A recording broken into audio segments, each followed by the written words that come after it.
Shalom sidang jemaat yang dikasih Tuhan, selamat hari Minggu, selamat bergabung kembali di dalam ibadah GSJ Jem Yunlong. Langsung saja ke firman hari ini yang saya beri judul, apa yang kita pelajari saat permohonan doa kita dikabulkan. Untuk itu, saya undang sidang jemaat yang dikasih dalam Tuhan untuk membaca firman Tuhan dari 1 Samuel pasal 1 ayat 27. Seperti biasa, yang bisa baca bersama sambil bangkit berdiri, mari kita lakukan. Kalau tidak, silakan baca bersama-sama sebagaimana saudara bisa membacanya.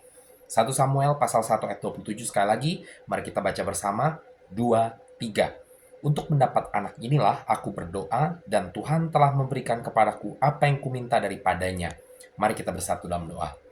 Bapa di surga, kami bersyukur sebab hari ini kami boleh kembali bersama-sama beribadah Tuhan dengan sesama saudara kami Tuhan di Yunlong, dan kami juga boleh memuji Engkau, kami boleh belajar lebih lagi akan kebenaran firman-Mu. Untuk itu Tuhan, kami mau serahkan jalan ibadah kami dari awal, tengah hingga kepada akhirnya hari ini Tuhan, supaya tidak ada satupun di antara kami yang tinggalkan tempat ini dengan tangan hampa, tetapi dengan pengenalan lebih lagi akan Engkau Kristus Yesus Tuhan kami. Di dalam nama Tuhan Yesus kami berdoa. Haleluya, mari kita semua katakan amin, puji Tuhan. Saudara, firman yang baru kita baca ini menyatakan bagaimana Ibu Samuel berdoa minta anak lalu benar diberikan Samuel. Dan kita tentunya sudah mengenal betul kisah kehidupan Samuel, kenapa dia diberikan kepada Tuhan, karena memang sang ibu berdoa secara khusus minta untuk diberikan Samuel, dan dia bernazar kalau diberikan maka akan kuberikan anak kepada Tuhan. Dan karena sungguh diberikan Tuhan, maka dia serahkan Samuel untuk melayani Tuhan seluruh kehidupannya. Nah saudara, saya mau fokus bukan kepada kisah kehidupan Samuel, walaupun kisah kehidupan Samuel adalah kisah yang sangat menguatkan kita di dalam dasar iman kita, tapi saya mau fokus kepada pernyataan bagaimana ibu dari Samuel ini berkata, aku berdoa lalu Tuhan memberikan, ya. Jadi artinya dia berdoa dan memiliki permohonan di dalam doa tersebut lalu dikabulkan. Dan ini yang kita mau pelajari hari ini, apa yang dapat kita pelajari saat permohonan doa kita itu dikabulkan Tuhan, ya. Untuk itu ada 3 hal yang saya ingin sharing dengan saudara mengenai apa yang kita bisa pelajari setiap kali permohonan doa kita dikabulkan oleh Tuhan. Yang pertama saudara, yaitu bahwa Tuhan menjawab doa. Tuhan saya dan saudara sungguh menjawab doa. Dia meresponi doa saya dan saudara. Dia tidak tuli, dia tidak menutup telinganya, dia tidak menutup hatinya. Dia sungguh-sungguh melihat saat kita berdoa, mendengar saat kita meminta, dan dia meresponinya. Firman Tuhan Matius 7 ayat 7 berbunyi, mintalah maka akan diberikan kepadamu, carilah maka kamu akan mendapat, ketoklah maka pintu akan dibukakan bagimu. Ya, ini adalah karakter Tuhan saya dan saudara kepada orang-orang beriman, orang yang percaya kepadanya, dia akan meresponinya, saudara-saudara. Ya, Mazmur 34 ayat 18 berbunyi, apabila orang-orang benar itu berseru-seru, maka Tuhan mendengar dan melepaskan mereka dari segala kesesakannya. Ya, jadi saudara, Tuhan pada saat mendengar atau melihat kita berdoa, baik itu doa yang panjangkah, ya, atau doa yang mungkin secara cepat, permohonan tolong dengan cepat, kita mungkin dalam kondisi emergency, Tuhan selalu akan mau meresponi saya dan saudara-saudara. Ya, yang perlu kita perhatikan di sini adalah respon itu bisa iya, artinya jawaban itu bisa iya, ya dikabulkan langsung, atau bisa juga tidak, ya, atau bisa juga tunggu, ya, nanti dulu, atau belum kita lihat, kok kayaknya nggak ada jawaban ya. Tapi kalaupun kita melihat tampaknya nggak ada jawaban ya, bukan berarti Tuhan cuek bebek ya. Bukan berarti Tuhan tidak mendengarkan dan bukan berarti Tuhan tidak meresponi. Di dalam setiap doa saya dan saudara, Tuhan pasti meresponinya saudara-saudara. Yang beda adalah begini, Yakobus 4 ayat 3 berbunyi, kalau kamu berdoa tetapi kamu tidak menerima apa-apa, karena kamu salah berdoa, sebab yang kamu minta itu hendak kamu habiskan untuk memuaskan hawa nafsumu. Jadi kalau saudara berdoa tidak juga ada responnya ya. Tadi saya katakan, mungkin Tuhan katakan tunggu, ya berarti coba terus doakan lagi. Tapi kalau sudah didoakan terus juga tidak ada respon apa-apa, tidak dapatkan juga. Padahal kalau kita sudah analisa, doa saya atau permohonan saya tidak melanggar firman Tuhan kok tidak dapat ya.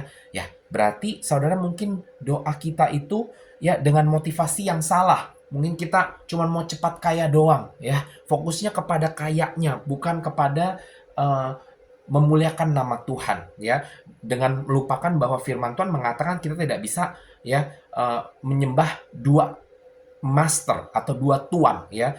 Tuhan apa Mammon ya, Tuhan apa uang ya. Kita fokusnya cuma yang penting jadi kaya ya. Kalau kita nggak dapat berkat mulu, maka coba saudara lihat apakah doa saya selama ini salah? Apa motivasi saya selama ini salah? Saya cuma memikirkan diri saya sendiri ya.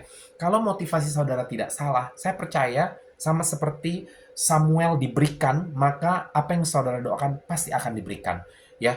Saya percaya seorang ibu yang berdoa minta anak, lalu kemudian dia bilang kalau dikasih anak saya akan serahkan kepada Tuhan. Itu saya rasa motivasi yang benar, sangat benar ya saudara-saudara. Walaupun sakit ya dan susah, sangat sulit sekali ya. Tapi mari kita lihat apa permohonan doa kita. Ya, apakah itu permohonan doa kita melanggar firman Tuhan kah? Atau kalau tidak melanggar, apakah itu hanya untuk menuruti kita punya kesenangan kah? Ya, atau itu pada akhirnya tanpa kita ketahui dapat menghancurkan kehidupan saya dan saudara, pasti Tuhan tidak akan berikan. Karena Tuhan merancangkan jauh ke depan, bukan cuma 1-2 tahun, tapi jauh ke depan saudara-saudara ya.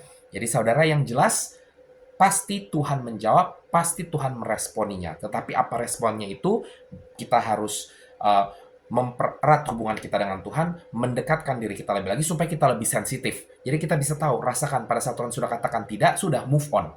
Atau Tuhan katakan tunggu, maka kita tunggu dan kita terus berdoa, kita tidak give up atau kita tidak menyerah berdoanya. Yang percaya katakan amin. Yang kedua saudara yang kita pelajari dari kasus di mana kita memohon di dalam doa kita lalu Tuhan kabulkan. Yang kita pelajari aja adalah yaitu Tuhan memberkati kita. Nah, ini juga karakter Tuhan ya yang tidak bisa diganggu gugat ya. Tuhan kepada umatnya yang percaya kepadanya, dia selalu mau memberkati ya. Dia selalu memberikan yang terbaik bagi saya dan saudara. Maka tadi di poin yang pertama pun ya Tuhan meresponi, kadang-kadang dia bilang enggak, bukan karena dia tidak baik kepada saya dan saudara, tapi justru karena dia memberikan yang terbaik dan dia tahu bahwa kalau dia berikan itu, maka itu bukan yang terbaik. Itu membuat kita jauh dari Tuhan, itu membuat kita lupa Tuhan. Kalau kita kaya raya, mungkin kita tipe orang yang akhirnya kita akan menyembah uang bukan menyembah Tuhan. Maka kalau tidak diberikan itu, Tuhan justru mau memberikan yang terbaik kepada saya dan saudara. Tuhan mau memberkati saya dan saudara. Inilah karakter Tuhan kepada umatnya yang percaya kepadanya. Bilangan 6 ayat 24-26, Tuhan memberkati engkau dan melindungi engkau. Tuhan menyinari engkau dengan wajahnya dan memberi engkau kasih karunia. Tuhan menghadapkan wajahnya kepadamu dan memberi engkau damai sejahtera. Yohanes 1 ayat 16 juga mengatakan, karena dari kepenuhannya kita semua telah menerima kasih karunia demi kasih karunia. Jadi Tuhan bukan cuma memberkati sekali, tetapi dari kasih karunia kepada kasih karunia ya. Jadi kasih karunia pertama yang kita terima adalah keselamatan, dan oleh karena kita sudah menerima keselamatan, kita sudah dalam Yesus, maka dia mau terus memberikan kasih karunia demi kasih karunia. Dia mau terus memberikan berkat-berkatnya di dalam kehidupan saya dan saudara-saudara ya. Jadi saudara, hal-hal yang luar biasa seperti saat Samuel diberikan ya, harusnya sudah nggak bisa punya anak lagi ya, harusnya menurut dokter nggak bakal ini bisa punya anak, tapi diberikan ya. Ini bukan sesuatu yang harusnya terjadi cuma sekali-sekali di orang-orang Kristen tertentu. Ini harusnya terjadi di seluruh kehidupan orang Kristen. Mujizat demi mujizat ya, berkat demi berkat itu harus terus berkelimpahan terjadi di dalam kehidupan orang-orang percaya. Walaupun kita tidak boleh membanding-bandingkan. Setiap kita sudah memiliki porsi berkat dari Tuhan. Jadi ada juga memang tetap orang-orang yang mungkin tidak akan pernah punya anak. Tapi Tuhan yang lebih tahu, seperti tadi kita sudah katakan ya. Tuhan lebih tahu yang terbaik, dan mari kita tetap percaya bahwa berkat kita pasti ada porsi yang lain yang datang ke dalam kehidupan saya dan saudara-saudara. Yang percaya katakan amin. Hal yang ketiga saudara-saudara yang kita pelajari dari peristiwa di mana saat kita menaikkan permohonan doa lalu dikabulkan oleh Tuhan. Yaitu bukan saja Tuhan menjawab doa kita, bukan saja Tuhan memberkati kita, tetapi satu hal yang harus kita ketahui ya, pada saat memberkati, tadi kita katakan karakter Tuhan yang mau memberkati, banyak orang yang suka memberkati, banyak orang yang suka mau menolong ya, tapi tidak semua orang punya kapasitas untuk menolong ya. Banyak orang yang suka mau memberkati di bidang keuangan kah, atau bidang berikan pekerjaan kah, dan lain sebagainya. Tapi tidak semua orang punya kapasitas untuk memberkati, baik itu sisi finansial, keuangan, atau pekerjaan, dan lain sebagainya, saudara-saudara ya. Tetapi bedanya di sini, poin yang ketiga adalah Tuhan sanggup, ya. Tuhan sanggup. ya, ibu Samuel itu sudah harusnya nggak bisa punya anak, tetapi Tuhan berikan anak. Sama seperti ibunya Ishak juga nggak bisa punya anak harusnya Sarah, tapi Tuhan berikan anak, saudara-saudara. Dan ada berapa banyak orang-orang Kristen yang harusnya katanya nggak bisa punya anak, tetapi setelah bertahun-tahun berdoa, akhirnya di dalam waktunya Tuhan, Tuhan berikan juga. Ya, kenapa ini terjadi? Karena saudara-saudara, yang mau memberkati itu bukan cuma saya dan saudara, bukan hanya orang biasa, bukan cuma manusia, tetapi yang mau memberkati saya dan saudara ini adalah Tuhan kita Yesus Kristus, dan Tuhan kita sanggup. Yang percaya katakan amin. 2 Korintus 9 ayat 8 berbunyi, Allah sanggup melimpahkan segala kasih karunia kepada kamu supaya kamu senantiasa berkecukupan di dalam segala sesuatu dan malah kelebihan di dalam pelbagai kebajikan. Jadi tadi kita diingatkan bahwa kita ini loh mau diberkati Tuhan dari kasih karunia ke kasih karunia dan terus menerus. Nah, firman Tuhan yang baru kita dengarkan ini 2 Korintus 9 ayat 8 mengingatkan bahwa seluruh kasih karunia yang Tuhan berikan itu Allah sanggup memberikannya. Amin. Allah saya dan saudara sungguh sanggup, saudara-saudara. Filipi 4 ayat 13 mengingatkan bahwa segala perkara dapat kita tanggung di dalam Tuhan kita Yesus Kristus yang memberi kekuatan kepada saya dan saudara-saudara. Mazmur 28 ayat 7 berbunyi, Tuhan adalah kekuatanku dan perisaiku, kepadanya hatiku percaya. Untuk itu saudara, mari kita terus berpegang teguh kepada Tuhan, bukan kepada hal-hal lain yang ada di sekeliling kita. Bukan bahkan kepada teman kita yang biasanya menolong, atau keluarga kita yang biasanya menolong. Nggak apa-apa, mereka bisa menolong, puji Tuhan. Tapi mari kita pegangan kepada sumber pertolongan yang ada dalam kehidupan saya dan saudara. Masa kita megang tangan kitanya megangnya ke orang-orang yang bukan sumber pertolongan tersebut. Mari kita pegang tangan Tuhan kita yang merupakan sumber pertolongan saya dan saudara. Dan pasti Tuhan juga bisa menjamah orang-orang di sekeliling kita, apakah itu teman, apakah itu saudara, untuk dapat membantu, untuk dapat menolong saya dan saudara-saudara. Mari kita terus menambatkan hati kita kepada Tuhan untuk terus percaya kepada Dia.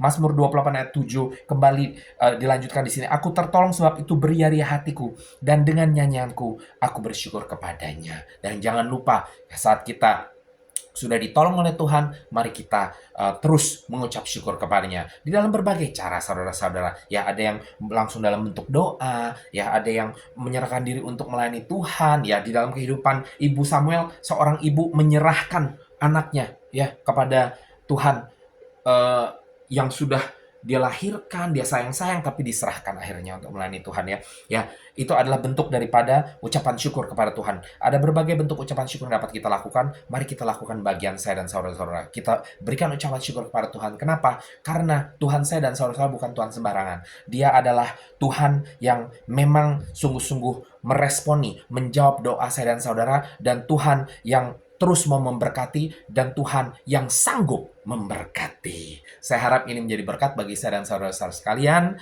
Shalom, selamat hari Minggu, Tuhan Yesus memberkati.